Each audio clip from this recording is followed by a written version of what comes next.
Rabbi Jeffery Rothman. He is Rabbi Dr. Jeffery Rothman. He is the head of school at Netivot Torah in Toronto. His smicha is from YU. His doctorate is in educational administration, also from the Israeli School of Education at YU. His topic today is the holiest day of the year, Purim or Yom Kippurim. And without further ado, Rabbi Rothman, and sorry, I will just throw in one extra thing. Again, sign-in sheets on the tables. Please sign in, even if you're already on our list. It's very important. We try to keep track of who attended our various programs. Thank you very much, and enjoy. Thank you. Thank you. Thank you, Rabbi Rothman, for inviting me, and thank you, everybody, for coming.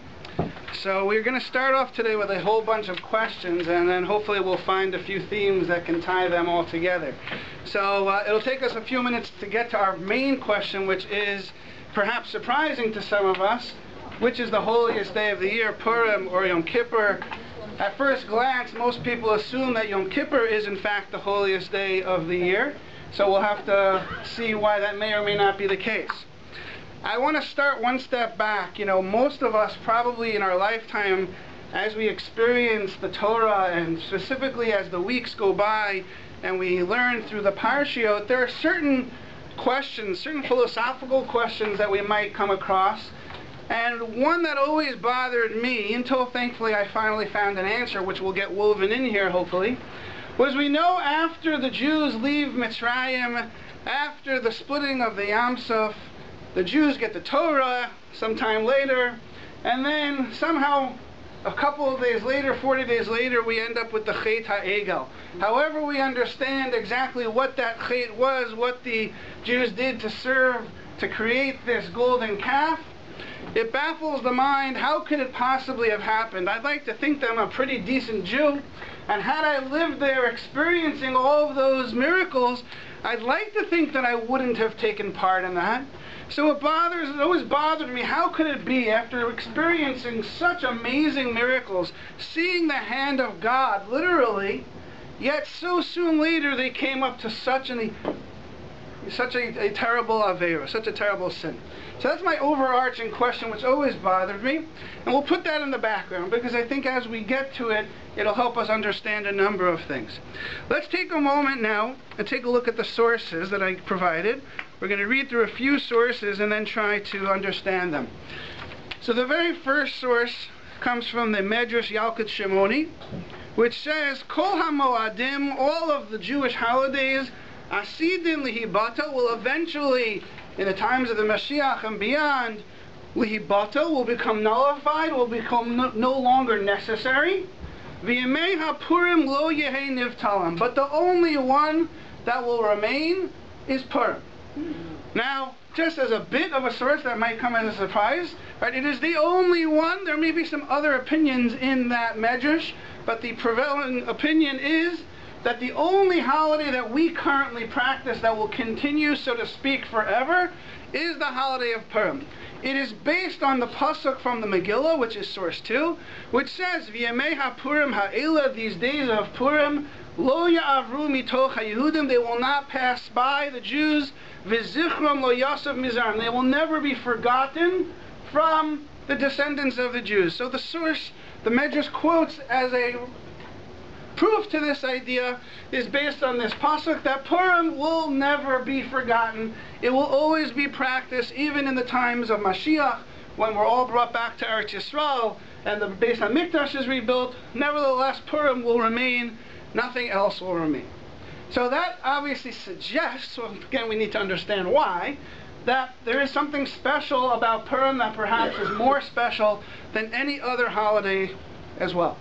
Now, directly, there's a famous word from the Arizal in source 3. I just give you the first piece of it. It's really just a play on the word, where he talks about this idea that Purim being a higher level holiday, just by the words of comparing Yom Kippur is Kippur, Kippurim, or Yom HaKippurim is Kippurim, right? That Yom Kippur is like Purim, which sounds like, again, that Purim is the higher level. Yom Kippur is kind of like Purim.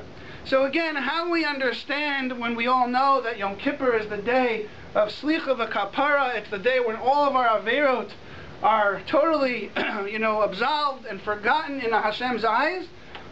Purim, we give a few shalach manos, we give some money, we sit around and have some fun at a seudah, we go to listen to the Megillah. It's not usually considered or thought upon to be the day that is the most holy. So we'll have to uncover that. Before we can do that, we're going to take one more step back. And we'll see eventually how this will tie in to really what Purim is all about. If you take a look in source 4, the next couple of sources we're going to look at take us back to the stories in Sefer Shemot of the giving of the Torah, of the Jews at Har Sinai accepting the Torah. And the first, if you will, acceptance of the Torah is recorded in source 4. A famous idea at the end, which we all hopefully are aware of, Vayikach Sefer HaBrit Vayikra Baznei Ha'am, and he called in the ears of the nation, Vayomru, and all of the Jews said, Kol Asher Diber Hashem, everything that God has told us, Na'asa v'nishma. Right, the famous 2 words of Na'asa v'nishma, which is something that was the reason God gave the Jews the Torah and not anybody else, because all the other nations of the world wanted to hear what it was about. God said, I'll give this to the nation the Torah, and they started asking questions. Well, what's in the Torah? Maybe it's good for us, maybe it's not. Right? The Jewish people were the only people that said, Na'aseh, first we will do it, then v'nishma, then we will learn, then we'll try to listen to understand it. Meaning, no one is trying to suggest that we shouldn't learn, right? We're all sitting here learning. That's the best proof that a Jew is supposed to learn. But never is our acceptance of the Torah and of the mitzvot supposed to be dependent on our understanding. Meaning, what the Jews said to Hashem at Har Sinai was, we're going to keep the mitzvah. Then we'll spend the rest of our life trying to understand them. Right? But it's not that, well, if I understand it, then I'll do. No, the main idea of why God gave us the Torah was our willingness to accept it blindly and then to go ahead and learn. And that, again, is an amazing, amazing statement that a person's going to say. It really shows the belief that they had in Hashem at that moment in time, which, by the way, just furthers my first question of how they then went back on it. But we'll come back to that. So the idea being that was Na'aseh v'nishma. Beautiful. They accepted the Torah. If we go to Pasuk in source 5,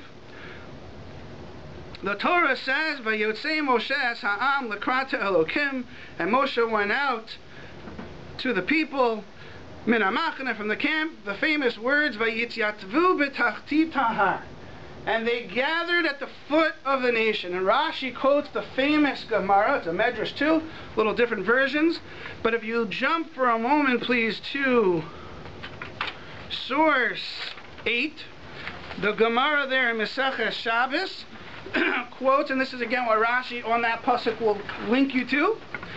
Vayityatzvu b'tachtit ha'har. What does that mean?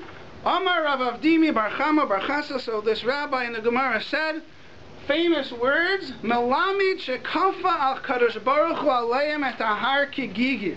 That Hashem, so to speak, lifted up the mountain Har Sinai over the heads of the Jews like this big, casket, this big box, this huge box, obviously a mountain, and said, V'amar lahem, and he said to the Jews, Imatem mekablim haTorah, if you accept and keep the Torah properly, mutav, then it'll be good for you. V'imlav, but if you don't, sham tehei kivuraschem, this is where your burial place will be, so to speak, as if he was saying he would drop the mountain on top of them. So on the one hand, there's a bunch of questions to start with, right? We already accepted the Torah, so this seems like it's a second version of Kabbalah Torah, of acceptance of the Torah. So at first, we can ask, why do we need 2 times? Right? We already accepted the Torah, already said Na'aseh v'nishma. And furthermore, I think we all know that one of the basic fundamental beliefs of every Jew is the ability to have free will, right? To be able to choose to do good or to do bad, to follow the Torah or not. And yet it sounds like at the very beginning of this process of getting the Torah, it sounds like we didn't have much of a choice, right? Who in their right mind would have said no? Right, here we have Hashem basically threatening our lives if we don't accept the Torah. So how are we to understand that the whole beginning part of our Yiddishkeit, so to speak, was based on being forced? That's another question. And then finally, connecting here to Purim, if you go back to source 7, and the Gemara in 8, I just skipped it because it's the same words, but the end of source 8 refers to the pasuk in source 7. Another pasuk from towards the end of our Megillah Esther, the Megillah says, Kimu v'kibel, at the end of the whole story of Purim, Kimu v'kiblu ha-Yehudim, the Jews re-accepted the Torah, Aleim v'al zarim v'al kol nivim, right? They re-accepted the Torah for all generations. Right, and go back to the bottom of page of source 8, that last little paragraph. Amar Rava, Afal Pikein, meaning even though we just read that this story of Kafa Aleim Har Kegigit, right, that there was this acceptance of the Torah with the mountain forest up on top of us, Hadar v'kibluhu b'yamei Achashverosh, the Jews re-accepted the Torah again for a final time. After the story of Purim, Dechsiv, Kimu v'kiblu ha-Yehudim. What is Kimu v'kiblu? The double language of Kimu v'kiblu. Kimu mashikiblu kvar. Famous words that they re-accepted that which they had already accepted. Right, and that somehow the end of the story of Purim, and I think this is where we're going to try to head to, because this is perhaps one of the things that is not as well known about Purim, that the end product of the entire story of Purim was that the Jews re-accepted the Torah for the final time, and that there is this element of Purim, of Torah, right? That there's a point of Purim that we are in our own way supposed to re-accept the Torah. Now again, now we can ask more questions. We had Nasa v'Nishma. We had this idea of Kafa Haleim Har Kegigit, where we were forced upon, which we still won't really understand yet. We'll get there. Why did we need it again? Right? We need a third Kabbalah Torah right after Purim. Like, wasn't one enough? Wasn't two enough? And what was so special about the third one? Weren't there other miracles that happened between a lot of time that passed between the story in the Midbar of Kaf Aleim Har Kegigit and Purim? Many, many years passed. There was nothing else in our history that could have led to this Kabbalah Torah. So obviously the Torah is teaching us, and Chazal are hinting to us, that there is something very special about Purim that will help us here. So with that in mind, let's take a step back and talk about these Kabbalah Torahs, each one. We had three. The first time, Nasa v'Nishma. So on the one hand, we highlighted before that there is something amazing about Nasa v'Nishma, right? We all know it's very difficult, right? And as time goes on, it just becomes harder. But it's very difficult to just have that blind faith and say, I'm going to do whatever it says in the Torah, right? Because I may not understand it, or maybe society is impacting on our thoughts, and maybe we therefore makes it harder for us to understand what the Torah is telling us. So therefore, on the one level, it's great. What's the downside of Nasa v'Nishma? The downside is, well, I accepted it myself, so I can just as easily give it up. So therefore, that Kabbalah Torah, so to speak, was not perfect. And that's why we needed the second version of Kabbalah Torah, i.e. Kafa Aleim Har Kegigit, when Hashem lifted the Torah over our head. We needed a little bit of force. Right? And Chazal tell us that that was when Moshe came down with the second Luchot. That is when Kafa Aleim Har Kegigit took place. Right? And we know from all of the sources in Chazal that Yom Kippur was that day. So there is a certain sense of Kabbalah Torah on Yom Kippur too. Yom Kippur is not just about Averot and getting rid of Averot. It also is our acceptance of the Torah. The only difference is the first acceptance of the Torah was voluntary. Yom Kippur acceptance of the Torah, as we all know, the mode and the theme of Yom Kippur is very serious, perhaps yira, fear, awe, and so on. And therefore we needed this second Kabbalah Torah. So that explains why we needed a second one. Okay, so why did we have to go further? Right, so be done with it there.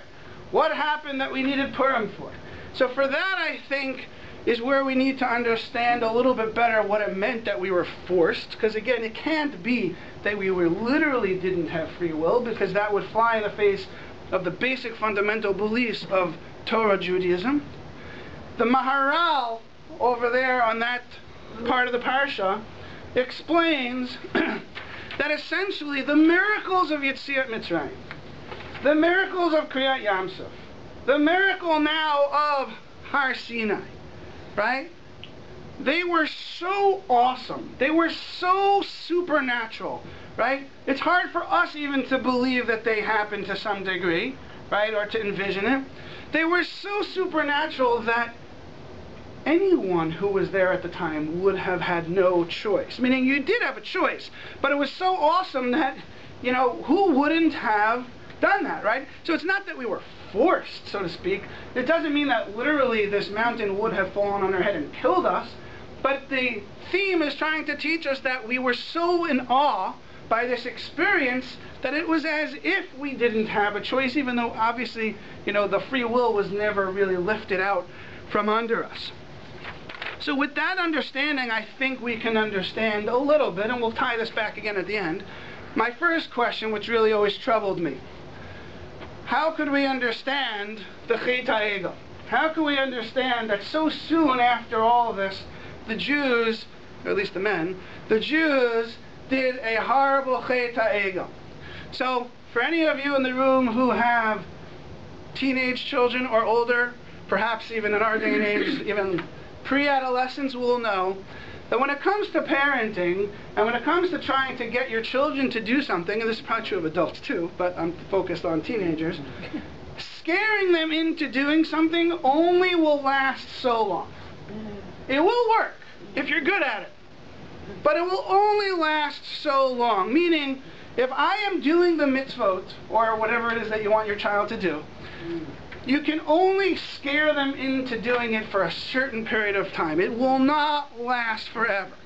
It is not what's going to get into the core of who they are and their belief system, right? Again, they might be scared for a day or a week or a year of what the repercussions will be if they violate what you're asking them to do, but it is not going to become who they are so that they act that way in the future. So perhaps we could suggest that that is the same idea here too, that this experience, it was too awesome, so to speak, right? It was so awesome that we couldn't take that with us into the future, because the minute Matan Torah ended, things kind of went back to normal. We didn't see these open supernatural miracles in our regular day life, and therefore perhaps, you know, we couldn't connect back to that, and the fear slipped away. We weren't changed for who we were inside, and therefore it's possible that that chet could take place. Now let's extend that a little bit.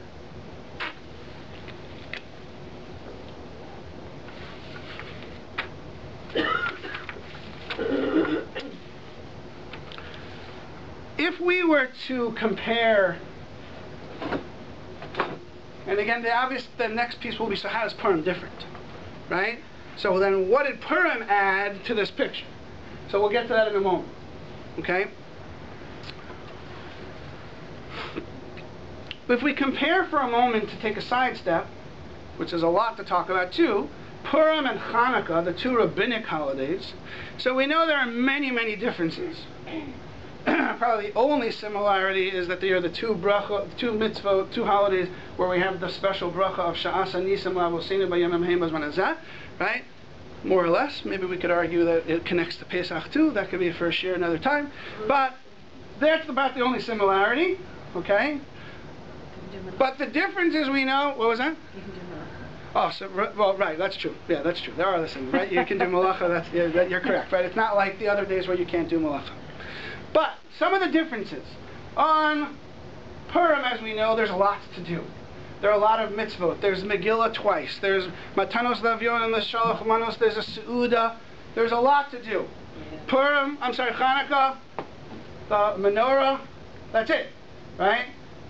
That's the only physical mitzvah. Hallel, maybe we'll tie back to at the end, because we do say Hallel on Hanukkah, not on Purim. I don't know if we'll have time to explain that, but we'll see. But those are some of the differences. And the other difference, which is the famous difference, is we know that what was at stake. On the Hanukkah, we know that the Jewish people were only the only thing that was at stake was their religion, our religion. Had we been willing to give up our religion, the Yavanim, the Greeks, would have said, live a long life, have a nice day. They would not have bothered us, right? It was only because we weren't willing to give up our religion that the whole war started. Whereas we know on Purim, Haman had different plans, right? Similar to Hitler later on, right? He didn't care about your religion. He wanted us all gone from the earth. In fact, Haman had almost accomplished a crazy thing, which it sounds like Chazal say, that all of the Jews at the time lived in that location, different from other times, and in fact his goal was to actually wipe out the Jews all in one day, right? And he was, as Chazal explained to us, it almost happened, had things not developed the way they did. So it wasn't like he was just like some meshuggah with a plan that could have never come to play. What's one, just as a side again, halachic ramification of this, so we know, because Yom Purim is a physical annihilation, so that's why we have these physical mitzvahs. We have to eat a su'udah, we have to, have bread at a meal, whereas on Hanukkah we don't have that obligation, even though Jews are very good at eating, so we eat anyway, right? There's no obligation to have a meal on Hanukkah, whereas on Purim, that is one of the big mitzvot of the day. But again, I don't know about you, I would have thought that Hanukkah, our spiritual annihilation, would be just as important, right? There's no simcha, so to speak, the formal requirement of simcha to counteract that on Hanukkah. There is on Purim. So on a basic level, this is where we're going to start. And there's a lot to discuss on this. We know that on Purim, how did Esther solve this? How did we eventually win? Right? The Megillah says, Lech keno, says Kol HaYehudim. She said, gather everyone together. Bring everyone together. We need to be one. Right? Because Haman was not a dumb person. Right? He knows, as the Megillah said, that we were an am mefuzar or mefurad. We were a divided nation. We didn't get along with each other quite very well. And that was his way of understanding that he could get to us.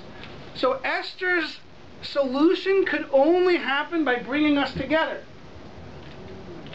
That perhaps is why we have the mitzvah of providing for the poor, specifically on this day. That's why we give Mishloach Manot, to engender, love amongst each other, amongst friends and family and so on. Which again, obviously doesn't happen on Hanukkah. Hanukkah, it was a small minority of the Jewish people that saved the day. Right? The Chashmonon took care of everything for us. Right? Because it was a different issue.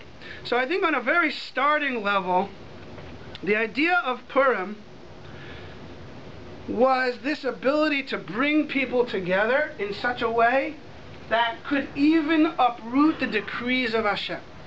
And that is something that we don't find elsewhere in Torah. The idea that the solution to uprooting God's perhaps evil decrees that could have happened based on Haman's attempt was totally taken care of, wiped out, only by all of us coming together. So in a certain basic sense, we'll start with that. That's where Purim begins to be different than the other holidays. Now, before we go further, I think what's important is that we understand that there are a couple of other questions when we start, because that doesn't really explain Yom Kippur, right? Why is Purim better, higher, whatever we'll call it, higher spiritual level than Kippur?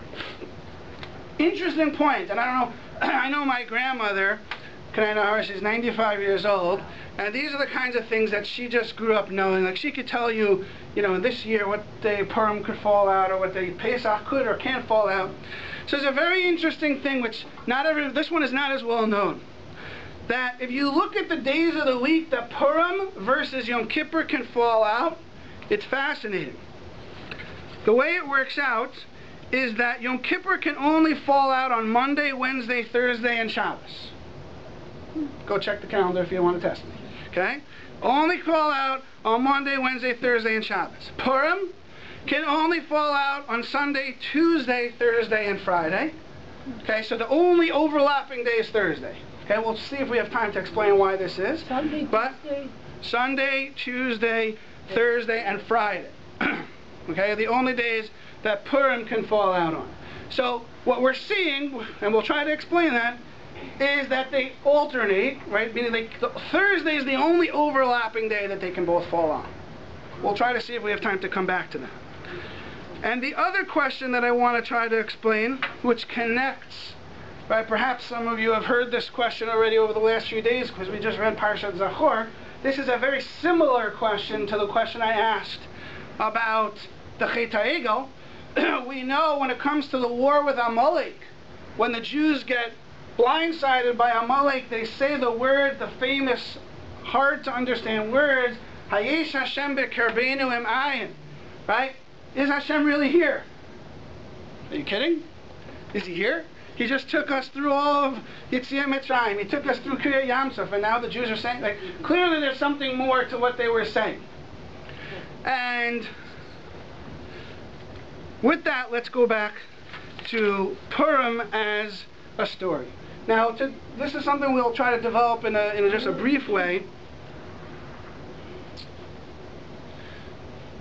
We know that if we talk about Purim, one of the famous ideas is the idea that the story of Purim is based on a nes nistar, right? A hidden miracle, right? So Hashem's name is not found in the Megillah. There's lots of references to this, but in practice and theory, what this really means is that if you go through the entire story of the Megillah, there is no supernatural nes that takes place, unlike most of the rest of our history of miracles. There is nothing supernatural, right? A bad guy gets up, finds a way to convince the king that he should be able to kill a people, which Achashverosh could have cared less about the Jewish people, right? It wasn't so hard for him to convince him of that. Convince him he should kill him. Just so happens, so to speak, right, that his queen dies, right, or he has her killed. Esther comes along. This whole story, right, it's a story, right? It's a good novel, right? It just so happens that each of these details happen, right? The concept of it just so happens, right? Seemingly a coincidence, right? That is the concept of a nes nistar, that Hashem basically pulled the strings of what we'll call nature, right? Nothing crazy or supernatural, to make the outcome to be saving the Jewish people, right? So I think to take that helps us explain where we were talking about before, that when the Jews went through these miracles of Yetziat Mitzrayim, Kriyat Yam Suf, how could they say Hayesh Hashem bekerbeinu im ayin? That is Hashem really here? At that moment in time, the Jews didn't really understand Hashem. They didn't understand the relationship with Hashem and how it would work. They thought he did these crazy miracles, that he may have drifted into the sunset, right? Wasn't involved in our day-to-day actions, right? He comes around every couple thousand years to, snap his fingers and do a crazy miracle, and then he goes back to wherever he goes, and it's over, and we're back all on our own. And it's not crazy to think that that's what the Jews at the time thought. And that is what is so powerful about Purim, that the story of Purim was the first time that the entire Jewish people were in danger of being literally wiped out in one day, and that our being saved was totally natural events. Nothing supernatural, nothing crazy or undeniable. It just, Hashem, we often teach little kids, right? It's like a puppet master. He pulled the strings, and it worked out that we were saved. So with that in mind, I think we can understand that the concept of comparing Yom Kippur to Purim is as follows. Yom Kippur represents yira, fear. Kafa aleim har kegigi, right, of the mountain being forced upon our head. Purim represents the nes nistar, which is more of a Kabbalah Torah me'ahavat Hashem, from love from Hashem, because we finally learned the lesson. We finally learned what Hashem wanted us to know, and that is He is with us every single day, every moment of our day, whether it looks like things are happening or good, or bad, or wonderful, terrible, miserable, right? Regardless of what it is, what the outcome is, we see that Hashem is with us every moment of our day, every day of the year, every day of our lives, and that is what Purim has above all else, in that it is supposed to connect our basic emunah in Hashem, that Hashem is with us, and that is why after the story of the Purim, the Jews finally understood what the Torah was all about. That it's not just my believing in Hashem. Now I really believe in every word that Hashem gave us, i.e. the Torah. And that's why at the end of the story of Purim, that is why we re-accepted the Torah, and that acceptance of the Torah existed forever. We don't find another acceptance of the Torah. And that is what makes Purim a higher level than Yom Kippur. When we say it's a higher level than Yom Kippur, that doesn't put down Yom Kippur at all, right?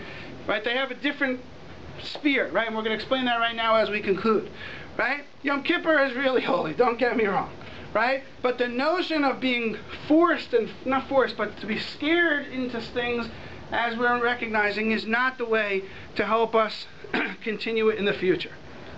The same way. Let's try to conclude by explaining the idea of the days of the week that each of them can fall out. So how do we understand why Purim falls out on certain days, Yom Kippur falls on opposite days, except for that one Thursday that overlaps? So I think with what we're talking about, we can understand that the basic service, the avoda of the day of Yom Kippur, is to throw out the bad, right? A very interesting sefer by the name of Shvili Pinchas, he gives the mashal where if you were coal, for people who are, I don't know what the right terminology, right? You are gold miners. So when you go to mine the gold, you take the big chunks of gold, you separate them, right? But you're getting rid of all the bad stuff first, right? That's Yom Kippur. Yom Kippur is getting rid of the bad. But we all know if you were doing that, there might be little pieces of gold that are still stuck to the big chunks of coal or of bad stuff, right? So Purim represents the ability to later on, after you do the first step, right, of removing the bad, now you can go back to find some of that bad and see was there any good left there, right? So the idea of Purim is us specifically doing physical things. We do eat, we do drink, but we do it in the right way, so to speak. We do it with our spiritual connection to Hashem in mind. And with that, if we take a look at the days of creation, so if we look what was created very quickly, on the first day of creation we know Shemayim va'aretz. So we know that when it comes to earth, if it was made into a kli, into a vessel, can become tameh. It's one of those objects that can become tameh. On the second day of creation, there was nothing that was created that could become tameh. On the third day, the trees were created, kli eitz, trees can become tameh. On the fourth day, the stars, nothing that can become tameh, can become impure. On the fifth day, the complicated one, we'll just skip over it quickly, we'll mention it quickly, the birds and fish. So birds and fish on a Torah level cannot become tameh, but there are some rabbinic applications where they can become. And obviously on day 6, people, animals, all things that can become tameh. So if we take that and we look at it, basically it turns out that on the first, the third, and the 6th day, there is nothing that can become tameh.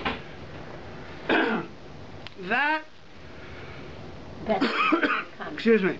Those are the days that things can become tameh, but on the days of the 2nd, the 4th, and the others, there is no tumah. So Yom Kippur can only fall out on days when there was no things that were created in creation that can become tameh, because it's, so to speak, on Yom Kippur we can't become tameh, we can't impurify ourselves, we want to stay away from tumah. So therefore the days of the week, dafka specifically, have to be those days of creation where there was nothing that can become tameh, whereas Purim were on days that could become tameh, because again, the idea of Purim is to embrace the tumah in the world, so to speak. It's to embrace the physical things and to make it pure, to make it tahor. Meaning we can't always just run away from bad things. We need to find those bad things and figure out how to live with them, right? Correct them, but we have to be able to deal with them and move forward. I think with this idea too, we'll just end. There's a famous Mishnah in Pirkei Avot, which, very interesting question I saw asked, which I never thought about. But the Mishnah says, Ezohi hagibur. Who is the strong person? Hakovesh es yitzro. The person who takes charge of his Yetzer Hara, overcomes his Yetzer Hara. So, Ezohi hagibur sounds like there's two options, right? There's two options, and the best one is the one who's kovesh as Yitro. So what's the thing that the Mishnah doesn't tell us about? So again, the Sefer Shvili Pinchas talks about this idea, which will tie in beautifully as we close with Purim and Yom Kippur. When a Jew approaches his or her life and wants to figure out how we can improve our connection with Hashem, how we can grow, there's two ways we can do it. There's what he calls the dechias es atzmo, the pushing away of the bad, kind of just getting rid of it, putting aside, right? And then there's someone who's kovesh as Yitro, someone who totally overcomes it. He gives the mashal of people who are being robbed. So one option is to get up and scream, and you'll scare people away, right? They'll go away. The only problem is they might come back, right? As opposed to the people who are able to actually overcome those who come to rob them and get them locked up in jail so that they're never there to bother you. So he says that that's the same idea here as well. That Yom Kippur is one level of coming together with Hashem. We get rid of the bad. We know those things in our lives that, so to speak, are blatant and are bigger and that need to be gotten rid of or we need to move away from. Whereas Purim is the opportunity to not just do that, but to actually be kovesh as Yisro, to take again through this love, because of what we talked about earlier, this Kabbalah Torah me'ava Hashem, from understanding, and that's really the ability to get rid of those things from our lives, not just to put them away, but to totally overcome them and say, this is no longer a challenge for me, this is no longer something that is tempting to me. And that, I think, is the idea of what Purim represents. And if we think about it, although Purim represents many things, right, and there is definitely the Mishloach Manot, Matanot Avyonim, and trying to bring love amongst each other, and we touched upon earlier why that is, right? I think what's most important and not always as well known, and that's why we're talking about it today, is that Purim has to end with each of us in our own way re-accepting the Torah, re-accepting our commitment to the mitzvot, because in actuality that is really what the story of Purim was all about. That was the climax of the story, the end of the Megillah, and ultimately that's what makes Purim at a higher level to some extent than Yom Kippur. Thank you everybody for coming. Have a wonderful Purim.